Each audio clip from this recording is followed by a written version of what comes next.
मैं district subject matter specialist Pulwama आज अवंतीपुर आया हूँ। यहाँ आदिल साहब यहाँ हमारे हैं, यहाँ जिनकी जो आर्टिस्ट हैं, जिनका बाग है, मुझे लगता है ये इतने इसमें घुस गए हैं बागों में।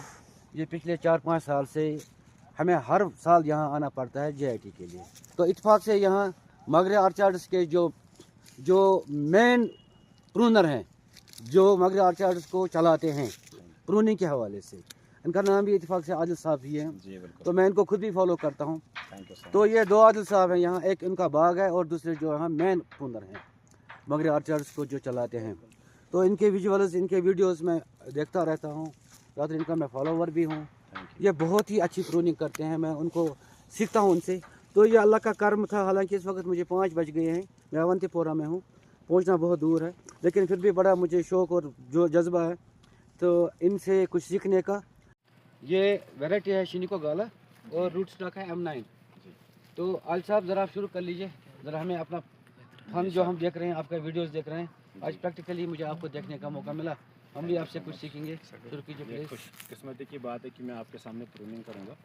देखिए, हम पहला जो ऑप्शन होता है हमारा कि हम रिन्यूअल पे फोकस करेंगे। पहला स्टेप प्रूनिंग में होता है कि M9 में खासकर नंबर 1 ये रिन्यूअल क्या डालना है। रिन्यूअल का सिंपल हमने जो अपने मगरे ऑर्चार्ड्स में कॉन्सेप्ट रखा है कि जहाँ तक हमारा पहला स्कैफोल्ड है वो हमारा हाथ है। हमारा हाथ जहाँ तक जाएगा वहाँ तक अगर 50% मोटाई गर्थ पकड़ी है किसी फेदर ने तो इसको रिन्यू करेंगे। अगर क्राउच एंगल बढ़िया है देन स्टब कट इस वाले बर्ड पे मारेंगे। अगर क्राउच एंगल बिल्कुल ख़राब है, मान लो अगर ऐसे कुछ क्राउच एंगल है, तो हम उसको डच कट के हिसाब से निकालेंगे, क्योंकि डच कट से हमें प्रॉपर फेदर निकलेगा विद गुड क्राउच एंगल। तो पहले देखेंगे नीचे वाले स्कैफोल्ड से ही, एक बार मेरे को दीजिए। अल साहब यहाँ मुझे एक क्वेश्चन जी जी दिमाग में आ रहा है। जैसे हम यहाँ कभी इसे मोटी हमारी बना के जी जी ओबियसली हम इसको रिन्यूअल पर डालेंगे, जी जहाँ तक मेरा अपना सोच है। जी जब हम इसको रिन्यूअल पर डालते हैं, कभी कोई बोलता है इस पर डच कट पर करो, जी, जी, कोई जी। बोलता है स्टब कट पर करो। बिल्कुल क्योंकि हमारा बर्ड जो है हम बर्ड से थोड़ा ओबियसली थोड़ा सा पीछे लेंगे, बिल्कुल। नहीं तो जहाँ ही कट मारेंगे। जो ये बर्ड निकलता है स्टब कट और डच कट से, इस बर्ड पर क्या फ़र्क पड़ता है, ये ज़रा ये भी हमें समझाइए। डच कट में सिंपल मान लो ये अब यहाँ पे ख़राब हो जाएगा, तो मैं आपको यहाँ पे क्लियर कर देता हूँ। जी। ये मैंने मारा डच कट। जी यहाँ पे कुछ आइज़ होती है जो स्लीपिंग आइज़ मान सकते हो या लेटेंट बर्ड जिसको हम जी। कह सकते हैं। यहाँ से हमें एक स्ट्रॉन्ग शूट निकलेगा विद गुड क्राउच एंगल।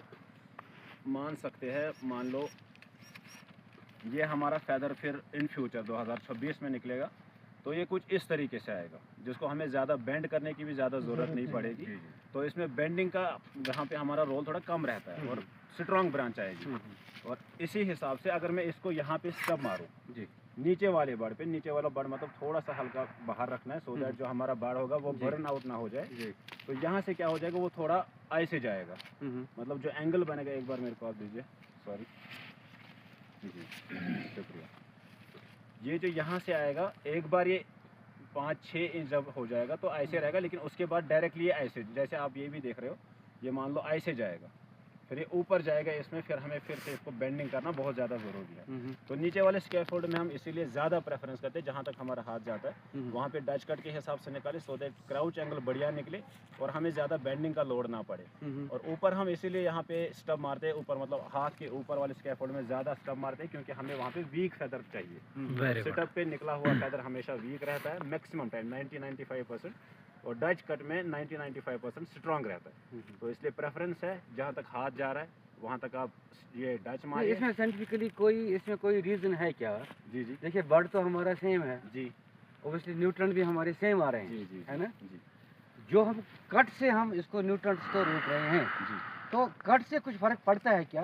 ये मैं कट भी से बिल्कुल फर्क सोच रहा पड़ता है, हूँ। कट से बिल्कुल।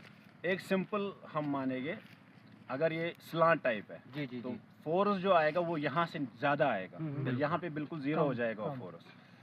एट दिस पॉइंट जहाँ पे हम स्टब मारते हैं, यहाँ पे इक्वली प्रेशर लगता है, ऊपर भी प्रेशर लगेगा, नीचे भी प्रेशर लगेगा, तो इसीलिए हम यहाँ पे स्टब को ऊपर मारते हैं ताकि हमें वीक फेदर निकले। यहाँ से वीक ही निकलेगा, क्योंकि ऑब्वियस सी बात है यहाँ पे 2-3 फेदर्स निकलेंगे, और जो नीचे वाला होगा वो बिल्कुल वीक होगा, क्योंकि बाकी जो न्यूट्रिशन है वो भी ले जाएगी। जी जी। और डच में क्या होता है, डच में सिर्फ एक फेदर अच्छा खासा स्ट्रॉन्ग निकलेगा और सारा न्यूट्रिशन वही ले जाएगा।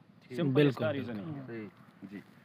बाकी चलिए स्टार्ट करें हम। जी जी जी, हाँ ये तो स्टार्ट ही और चल जी। ऑलमोस्ट हमने यहाँ पे रिन्यूअल का मैंने फिर से बताया है मिनिमम 10%, और हमेशा चाहे आपके वीक फेदर भी क्यों ना हो, हमेशा आप ट्राई कीजिए कि 10% मान लो, अगर आपके पास 40 फेदर्स है M9 के प्लांट में, तो 4 फेदर्स हमें हमेशा डालना चाहिए। उससे क्या होता है, एज बरकरार रहती है M9 की। अगर आपको कोई कहेगा कि 10 साल है, 15 साल है, तो वो आप भूल जाइए, बिल्कुल आप 40-50 साल भी इसको चला सकते हैं। जैसे हमने रिसर्च पेपर्स में पढ़ा हुआ है कि 40 साल 50 साल के भी M9 है हमारे पास। बिल्कुल। तो उसका रीज़न ये है कि वो रिन्यूअल पे अच्छा खासा फोकस करते हैं। तो हमेशा अगर आपके पास मान लो सिंपल टहनियाँ ये है, 20% इस टाइम लीडर की है, अगर ऐसे आपके 40 फेदर है, फिर भी आपको 10% डालना ही डालना है। और रही बात लिमिट का, तो लिमिट आपको हमेशा 15%, यानी 40 फेदर्स में 6 फेदर्स निकालने हैं। चलिए अब प्रूनिंग करते हैं, हम बाद में हम वो देखते हैं। चलिए ये हमारा ठीक ठाक है, ओवर क्राउडेड होगा उसको निकालेंगे। लिमिट जो हमारा आप ऐसे मान सकते हैं 1 2 3 4 5 6 7 8 9 10 11 12, तो 12 फेदर से टोटल। तो इसमें अगर हम 10% लेके चलेंगे तो मतलब 1 सवा ये टहनियाँ हमें निकालनी है। तो एवरेज में लेके चलेंगे 1 या 2 हमें निकालनी है। तो हमने ऑलरेडी ये तो नहीं है, ये हमने निकाल दिया, तो हम यहाँ पे ही रुक सकते हैं, हमें ज़्यादा इसको छेड़ने की ज़रूरत नहीं है। अब क्या सीन रहता है यहाँ पे कि ऊपर वाला जो लीडर है, हमें इसको क्विक चलाने के लिए हम ऊपर वाला कंपटीशन हटाएंगे। और मैं इसको फिर से यहाँ पे डच मारूंगा। इसको बेविल भी कहते हैं, अगर हम थोड़ा सा बाहर निकालेंगे तो इसको बेविल भी कहते हैं। उसमें हम ज़्यादा इस टाइम डिटेल में नहीं जाएंगे। इसको हम कहते हैं यहाँ पे, जो मैं कहता हूँ, फ्लश आउट कभी भी नहीं करना चाहिए गाला में, चाहे वो आप रिन्यूअल पे डालिए, पूरा फ्लश आउट। हाँ, पूरा फ्लश आउट नहीं करना चाहिए, नेवर। चाहे वो इसमें बात है या वो ट्रेडिशनल में बात है, कभी भी फ्लश आउट नहीं करना चाहिए। हाँ, इसमें मैंने देखा है, जैसे हमारे समर प्रूनिंग हम करते हैं यहाँ, तो जो हमारे ये बिल्कुल खड़े हो जाते हैं ना वाटर स्प्रॉट्स, तो यूजुअली हम क्या करते हैं, यूजुअली हम 2 बड पर या 3 बड पर टक कट लगाते हैं। बिल्कुल। तो वो फिर कन्वर्ट हो जाता है हमारा फ्रूट में। बिल्कुल। लेकिन इसमें at the end of the day मैंने फिर देखा वो फिर बहुत बुरे लगते हैं। 100% टिमटी बना वो ऐसा होता है तो खड़ा अभी जैसे होते हैं। बिल्कुल सर, हमारे मागरे ऑर्चर्ड्स में भी सेम थ्योरी है ये जो आपने कहा। जी, जी। बिल्कुल हाँ। बिल्कुल। वो जो 3 बड सिस्टम है वो हमारे ट्रेडिशनल में चल रहा है, इसमें नहीं चलेगा। इसमें नहीं। ये मैं बार-बार हमेशा बोलता हूँ। बिल्कुल। जैसे आप यहाँ पे देखिए प्लीज, ये देखिए, जी जी हाँ, ये है रीजन। यहाँ पे ये भी आप देख सकते हो, ये वही है। मैं बार-बार आपको कहता हूँ, जो हमने प्रैक्टिसेस अपनी प्रैक्टिकल किए हैं अपने ऑर्चर्ड्स में पिछले 5 साल से, वो बिल्कुल परफेक्ट है, उन पे हम काम कर रहे हैं। अच्छा, एक क्वेश्चन मुझे और दिमाग में जी। होता है अल साहब। जी। देखिए हमारी जो लीडर है ये हम सीधे ले रहे हैं। जी बिल्कुल। मानो ये हमारे 10 फुट पर पहुंच गई, जैसे 11 फुट पर पहुंच गई। जी अब हमारे जो है यहाँ अभी जो है अभी इसके लेटरल्स नहीं निकले हैं। बिल्कुल। तो हम इसको सीधे ले चलें या थोड़ा सा बीच में इसको इसका- हेड बैक करें, जी, बिल्कुल। ताकि लेटरल्स हमें आहिस्ता आहिस्ता हम आपकी उसको ले बात- जाएंगे। आपकी बात बिल्कुल सही है। हमारे मागरे ऑर्चर्ड्स ये भी माना जाता है कि जब तक हमारा प्लांट फुल टॉप वायर तक विद फेदर्स ना पहुंचे, हमेशा हेडबैक कीजिए। एग्जैक्टली वही। हमेशा हेडबैक कीजिए। क्योंकि अगर हम हेड बैक नहीं करेंगे तो इसमें फ्रूट निकल जाएगा। जी बिल्कुल सही बात। इसमें हमेशा 50% करें। मान लो यहाँ से हमारी ग्रोथ चल रही है, तो यहाँ पे इसका 50% है, तो मैं इसको यहाँ पे जी आराम से उस बड़ पे डालूंगा जो ताकि align ये हो जो रहा है बर्ड हमारे जो है trellis के फिर साथ। आहिस्ता जो है बाहर से निकल जाएगा। बिल्कुल सर, अगर इसको हम Exactly. यहाँ से छोड़ेंगे ना एक बार अनकट, तो ये सारा स्प्राउट हो जाएगा, सुपर्स बनेंगे, बिल्कुल सारे सुपर्स से भर जाएगा। और हमें M9 में हमेशा इस बात का ख्याल रखना है कि पहले कैनोपी बनानी है, जी। उसके साथ साथ हमें फ्रूट भी लेना है। लेकिन कैनोपी तभी आएगी जब हम इसको कट करेंगे लीडर को और ऊपर तक पहुँचेंगे 10 फीट 12 फीट जितना भी हम ले रहे हैं, तब जाके हमारा कैनोपी फिलअप हो जाएगा। उसके बाद हम आराम से जितना चाहे 30 kg 35 kg वो आराम से ले सकते हैं, उसमें कोई हर्जा नहीं है। और हमने ये प्रैक्टिकली अपने ऑर्चर्ड्स में करके दिखाया है कि हम 300% यानी 30 kg तक पहुंच चुके हैं अपने ऑर्चर्ड्स में सर। ठीक। चले मैं आपको अब प्रूनिंग करके दिखाता हूँ। अगर आपके पास क्वेश्चन होगा तो आप मेरे को बता सकते हो। ये ज़्यादा बेंड हुआ है, इतना ज़्यादा बेंड नहीं करना है। तो मैं इसको अपनी डायरेक्शन में, हमेशा एक ख्याल रखना, अपनी डायरेक्शन में, जो आपका डायरेक्शन है उस डायरेक्शन में। दूसरी बात मैं बताऊंगा, ये मैंने ऊपर वाले बर्ड पे मारा, ये भी मैं बताऊंगा। तो फ्लश आउट कभी नहीं करना, बिल्कुल जो हीलिंग वाली रिंग होती है इस पे मारना है। इस वाली पिन को मैं यहाँ पे काटूंगा। रीज़न तो देखो, एक चीज़ होती है, इसमें 1 बर्ड है, 2 बर्ड है, 3 बर्ड है, 4 है, 5 है। अब मुझे इसकी ज़रूरत नहीं है। अगर मेरे पास बर्ड 1 ही होता या 2 होते तब मैं इसको रख सकता था। तो लेकिन मैं इसको अब यहाँ पे काटूंगा कॉलर पे, सो दैट ये आराम से हमारे 2027 के लिए हमारा फ्रूट सुपर तैयार हो जाए। चलिए इसको भी मैं ऊपर वाली आंख पे मारूंगा। ये मैं रीज़न आपको बता दूंगा, अभी आप मेरे को याद दिलाना बस। इसको मैं नीचे वाले पे डालूंगा। और यहाँ आप स्टब कट दे रहे हैं। जी मैं स्टब कट दे रहे हैं। हमेशा हम स्टब ही अपने ऑर्चर्ड्स में दे रहे हैं, मागरे ऑर्चर्ड्स में। इससे एक फ़ायदा मिला हमें कि जो पीछे वाला एरिया है बिल्कुल ब्लाइंड नहीं रहता है, और जो हमारा फैदर होता है वो ज़्यादा विगरस नहीं जाता है, बाहर बिल्कुल भी नहीं जा रहा। तो चलिए इसको मैं फिर से कॉलर पे और इसको नीचे वाली आई पे, ये नीचे वाला आई, ठीक है। अच्छा, मैं इसको आपको ये वाला जवाब दे दूँगा।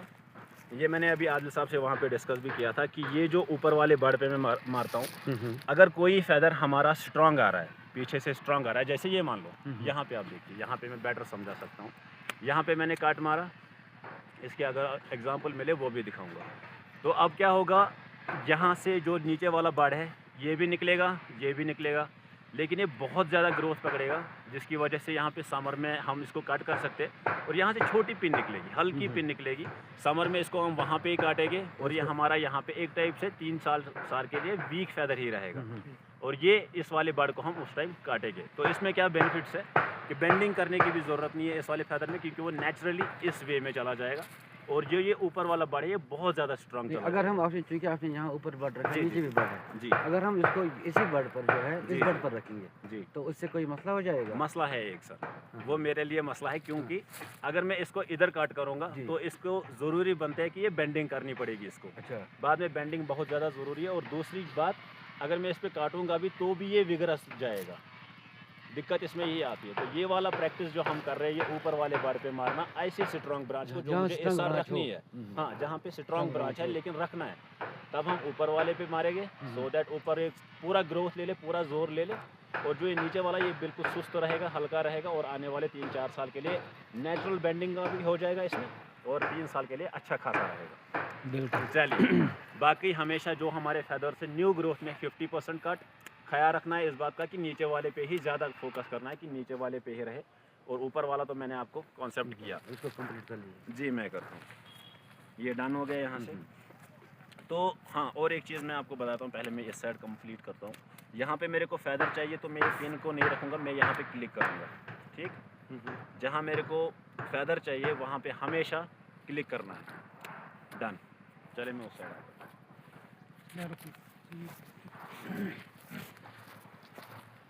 आइए, अब जो हमारा दूसरा कॉन्सेप्ट है, इसी में मागरे आर्चर्स में जब हम बोलते हैं कि क्या करना है, 40 फैदर कैसे आएगी। मान लो यहाँ से हमारा पूरा टॉप वायर तक 10 फीट है, राइट। 10 फीट अगर है तो मतलब अगर 1 फीट ये फैदर यहाँ पे, तो 1 फीट के ऊपर दूसरा फैदर होना चाहिए, 1 फीट के ऊपर फिर दूसरा, ऐसे ही चौथे फीट पे, 5वें फीट पे, 6ठे फीट पे, तो मतलब 10 फैदर इस साइड, 10 फैदर इस साइड, 10।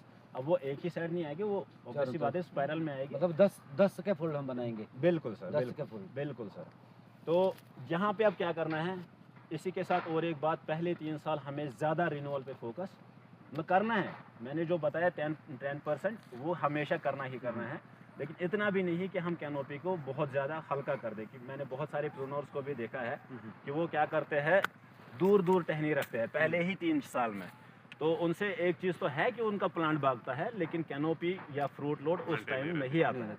तो वो असल में हमने M9 लगाया इसीलिए है कि हमारा फ्रूट लोड भी ठीक ठाक आ जाएगा, राइट। तो पहले ही हम इसमें ज़्यादा छेड़छाड़ नहीं करेंगे जब तक हमारा फुल कैनोपी नहीं। अगर हम मान लो मैंने बताया 40 रखने, तो हमारे पास नंबर होने चाहिए 50, तो उसी हिसाब से हम 4-5 हर साल रिन्यू पे डाल सकते हैं। चले, इसको हम इस पे भी छोड़ सकते हैं, आराम से नीचे छोड़े, क्योंकि नेचुरल बैंड है। तो यहाँ पे मैं इसको नीचे वाले पे डालूंगा, इसको ऊपर वाले बार पे डालूंगा। रीज़न क्या है, अब थोड़ा थोड़ा अंदर लेना है मेरे को, तो मैं इस वाले ऊपर पे डालूंगा ताकि ये नेचुरल बैंड यहाँ से हो जाए और यहाँ से स्ट्रॉन्ग शूट निकले। इसको मैं यहाँ पे स्ट्रॉन्ग, अगर मेरे को कंट्रोल करना है तो इस वाले पे भी काट सकता हूँ, अगर मेरे को चलाना है कंटिन्यू तो इधर भी काट सकता हूँ, या इन पे भी काट सकता हूँ। लेकिन अब तो ये ज़्यादा बैंड हो चुका है, ओवर क्राउड करेगा, शेड करेगा, जब कल पत्ते लगेंगे, तो बेटर है कि मैं इस पे डालूं और यहाँ पे हल्का फुल्का कट मारूं, तो यहाँ से ग्रोथ निकलेगी। प्लांट ऐसा होता है कि इसको ज़्यादा देखने की बात नहीं होती, निकाल देता है अपना। इसको मैं छोड़ दूँगा। हाँ, यहाँ पे दूसरा बात, जो ये अंदर वाला स्कैफोल्ड है, इसको मैं वहाँ पे ही क्लिक करता हूँ जहाँ पे मेरे को फैदर चाहिए। सिंपल सी बात है। बाकी जो भी अंदर पड़ा है, पिन्स है, बाकी चीज़ें जैसे ये है, इसको मैं क्लिक ज़रूर करूँगा, मेरे को फैदर चाहिए। इसको मैं क्लिक ज़रूर करूँगा, मेरे को फैदर चाहिए। अब जो आसपास अंदर है इसको मैं छेड़ूंगा नहीं, क्योंकि मेरा फ्रूट है नेक्स्ट ईयर के लिए, आने वाले साल के। बस ऑलमोस्ट हमारा ये प्लांट डन हो चुका है, इसमें और ज़्यादा छेड़ने की ज़रूरत नहीं है।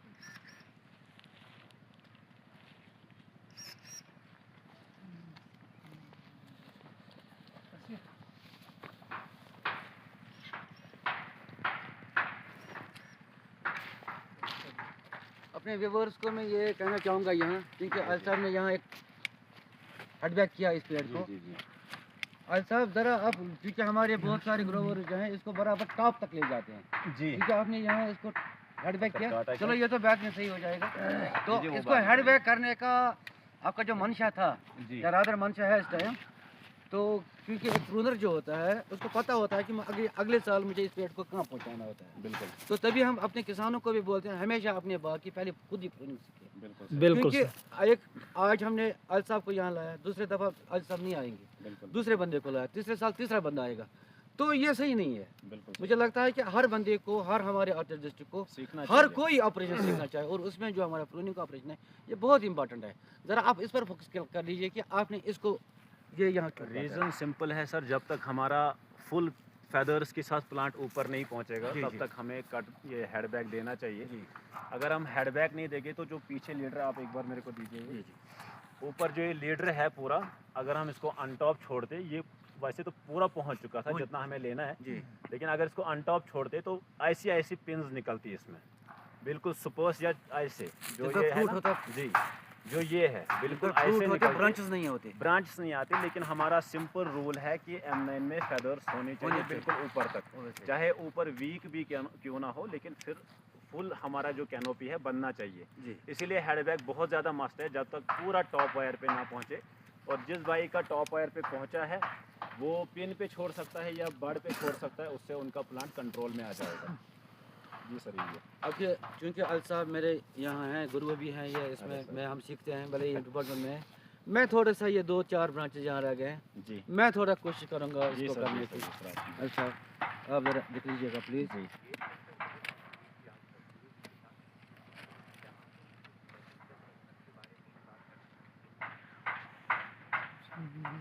बिल्कुल सही।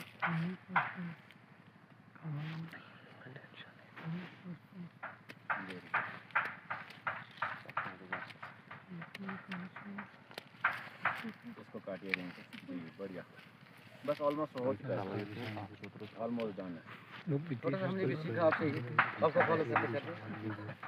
ये तो आपका बड़ा फन है। जी जी। अच्छा कुछ मैंने देखा, कुछ हमारे आर्टिस्ट डिस्ट्रिक्ट हैं, जैसे हम बागों में जाते ही रहते हैं, हर तरफ जाते रहते हैं, जी दफ्तर के कामों के हवाले से ही, किसानों को बागों को देखने के लिए भी, या कोई सब्सिडी पार्ट होता है, मैक्सिमम कुछ लोग मैंने देखा है कि कुछ लोग ब्रांचों को इतना बेंड करते हैं कि बिल्कुल नीचे तक ले जाते हैं इसको। वो मेन रीजन फिर ये लेटर ऑन करता है कि कलर इशू आ ये मैं हाँ, ऐसे ऐसे ऐसे बिल्कुल कलर बेंड इशू आ करते हैं। जाते हैं। इसीलिए मैं ये कोई मैंने आपको एक तरीका ही बार- नहीं है। जी मैंने आपको पहले ही बोला था कि जो हम डच मारते हैं ना, उसका सिंपल रीज़न है कि हमें स्ट्रॉन्ग ब्रांच चाहिए। अब उसका क्या मतलब था, ये मान लो स्ट्रॉन्ग है, ये राइट है भी स्ट्रॉन्ग, तो इसको अगर फ्रूट कल लगेगी भी 2-4 तो ये ज़्यादा बेंड नहीं होगा।